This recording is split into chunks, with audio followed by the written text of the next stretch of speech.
want to read to you what has become one of my favorite passages in Scripture. You're probably familiar with it. It comes from John 5. Soon, another feast came around, and Jesus, from back in Jerusalem. Near the sheep gate in Jerusalem, there was a pool. In Hebrew, it's called Bethesda, with 5 alcoves. Hundreds of sick people, blind, crippled, paralyzed, were in these alcoves. One man had been an invalid there for 38 years. Can you imagine? 38 years. When Jesus saw him stretched out by the pool and knew how long he had been there, he said, "Do you want to get well?" The sick man said, "Sir, when the water is stirred, I don't have anybody to put me in the pool. By the time I get there, somebody else has already gotten in." And Jesus said, "Get up, take your bedroll, and start walking." The man was healed on the spot. He picked up his bedroll and walked off. You know, I've been in private practice now for, I've lost track. I don't know. What has it been, Scott? 25, 26 years. And for the longest time, I wondered, why in the world would Jesus ask that man, "Do you want to get well?" Of course he wanted to get well, right? I mean, he was an invalid. Like, why would you want to be an invalid? And I thought, why would Jesus ask that question? Isn't that answer obvious? And I thought, Jesus, you knew everything. Why would you ask that question?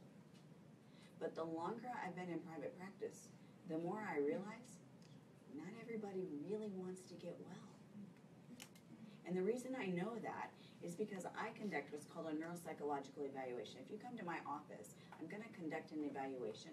I'm going to look at your brain functioning. I'm going to look at attention and memory and language and problem solving, and I'm going to look at your emotional functioning and your social functioning, and I'm going to get a picture of what's going on. And through that, we're going to arrive at a diagnosis. And then after the diagnosis, I'm going to formulate a treatment plan of what's going to help. And you're going to walk out my door knowing what's going on and what's going to be the appropriate treatment. And then it's up to you to decide, are you going to take my treatment suggestion or not? And can I tell you that there is a fair amount of times where someone will come back 2 years, 3 years, 5 years later, and they won't have done anything I suggested. And the situation will be worse. And I'll flip back through the chart and I'll say, well, why are you here? Because things are worse, and I need to know what to do to get better. And I'll look back in the chart and I'll say, well, I see that I recommended this and this and this. Did you do this? Well, no. Did you do this? No, because this happened. And okay, well, how about this? Did you do this? No, because this and so happened. Did you think you were going to get better doing what you were always doing before? And I hear a lot of excuses. And what I came to realize is Jesus was really smart. Really.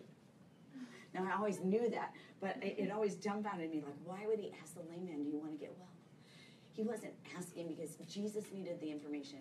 Jesus never asked the question because he's asking for the answer. He's always asking the question because he wants us to think. He asked the lame man because he really wanted the lame man to think and answer the question for himself. Because getting well requires work. He asked the lame man to pick up that mat and walk. The lame man couldn't pick up his mat and walk before he had an encounter with Jesus.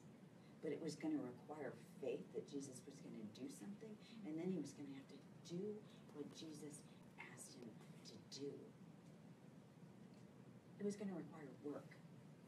And getting well and being well is an adjustment. If Jesus healed the lame man, that lame man was going to have to get rid of old habits and old attitudes and an old identity. And all of a sudden, he was going to have to live with a new identity. He was no longer going to be able to be that lame man who could live in this persona. He was going to have to be a well man. That lame man was going to have to get a job.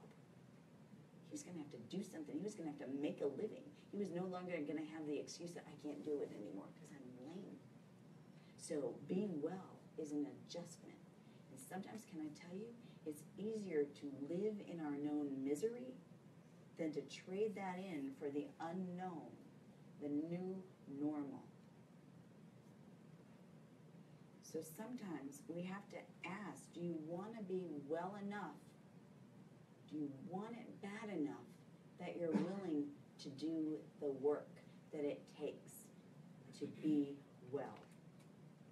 I'm bringing this up tonight because if you want to break free from depression, I'm here to tell you it's possible. This lame man, though, he was lame for 38 years. And can I tell you, I've met more people who have been depressed for 20 years, 30 years, 40 years. I lived with a mother who was like that. But after 3 decades, 4 decades, I think in her case it was 5 decades, she did break free of that. But it requires some work. If you want it, it can be yours, but it's going to require work. But I have to tell you, I've been there. And sometimes I have to tell you, I remember thinking, this is hard. This is really hard. I don't know if I want to do the work. Like, can you guarantee me it's worth it? Because I'm not sure I want to do what it takes today. I'm not sure that every day I want to wake up and have to do the work that it takes. I don't know all of you, and so I don't know what you're dealing with at home, but I have teenagers. Enough said? Right? And so sometimes my teenagers don't want to have to do the work we tell them. I've got one who's applying for college. He's not thinking that's a whole lot of fun right now, but the payoff is great. But he's got to decide it's worth the work of putting in the application and writing the letters and applying for the jobs and doing the community service.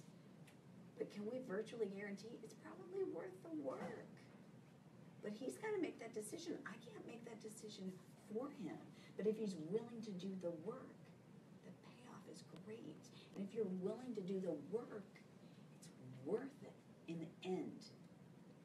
And what I can tell you is that when I was willing to do the work, the payoff was amazing.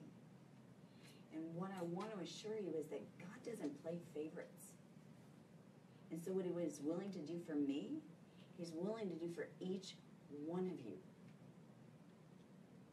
if you're willing to trust him and do what it takes.